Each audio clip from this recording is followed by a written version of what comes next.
we are going to relive one of the great TV bloopers, and I don't think I'm exaggerating, of all time.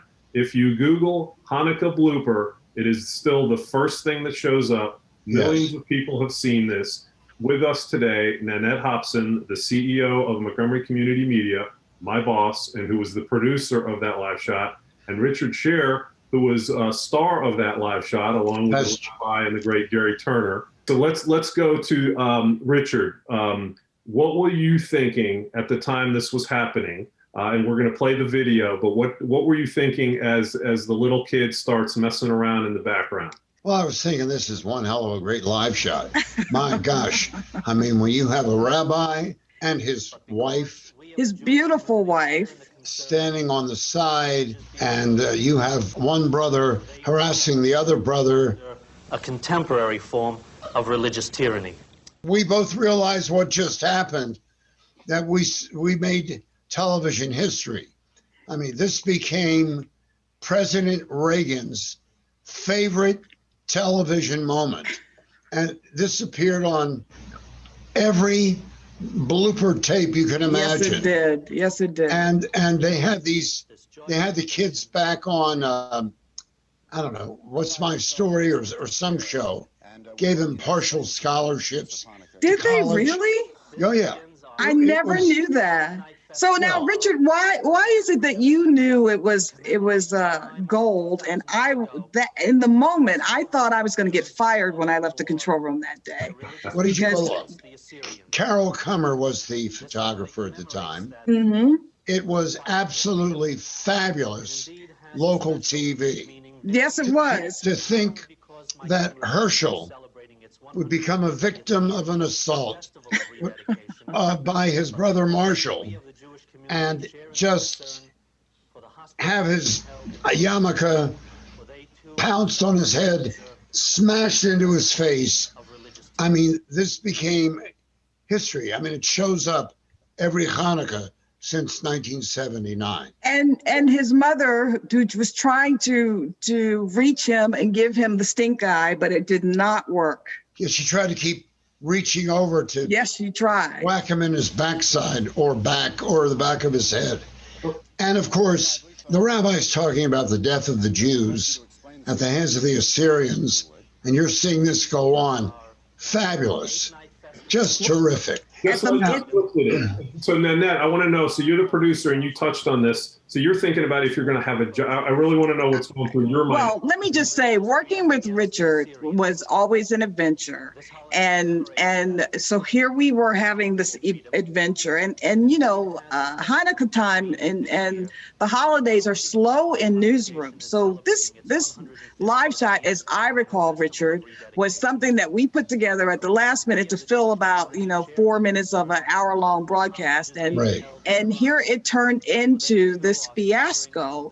And I just thought the news director was going to call me in and let me go for creating this television that would clearly be the laughing stock of the town. I honestly, this is my first producing job in television in 1979. And I had no idea how this was going to play out. Well, now, if you're Richard Scher, though, you're pretty confident nothing bad is going to happen to you. He's the star of the entire town. But I wasn't so sure about my career. And I actually tried to avoid being identified with this for many years, but it followed me everywhere. You're a great producer. I knew that you weren't going to get fired, perhaps laid off for 2-3 weeks. But I can tell you this, Joe and Adam and Nanette, this morning, knowing that this was going to be happening, I went onto the computer in Google. I searched and searched and searched. I found out, well, first of all, you should know that shortly after this happened, the Blefelds moved to a different congregation. He was at Baltimore Hebrew congregation in Baltimore. He moved to a congregation with his family up into Pennsylvania. And I found out, well, I can tell you right now, Marshall, the attacker, is now 48 years old. Wow. And is an attorney. Herschel is 41. He lives in California. He is an improv comedian. He does fun things. And So that's what happened. Well, so we watched the star being born. The kid that got attacked is now in comedy and drama, and his brother is in prison. No, I'm just kidding. His brother is an attorney. And Wow, that's fun. This piece lives on, as Joe said, in infamy. Yes, in great. infamy. It was so much fun. As And do everybody you, enjoys it. Can you And imagine? you have to watch it a second time eventually Well, to really see what Praise goes the Lord. on. May all of us here wish you and all of your family a very happy holiday, Rabbi. Thank you, and to all in the community. Okay. Thank you very much. Rabbi Bradley Bliefeld live with Instant Eye at his home. are you okay in 50 years when they write both of your bios if that this the Hanukkah live shot, the Hanukkah blooper is maybe the first thing or one of the first things that's associated with you? Sure, it was great. It was look, it's part of TV history, and it's on all the blooper reels. And as I said, that every Hanukkah, President Reagan, when he was in office, asked to see it. And when we put it up on Facebook, every Hanukkah time, it gets thousands of hits. It's fun. Mhm. I've done other funny things that have happened.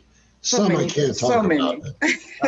And Matt, what about you? Are you okay being associated Well, with us for a long you know, unlike Richard, my face isn't on it. So people have to actually really know that I was associated with it, but I'm definitely good with it. I'm really glad I didn't get fired. I'm glad that Richard knew I wasn't going to get fired, which he told me that day.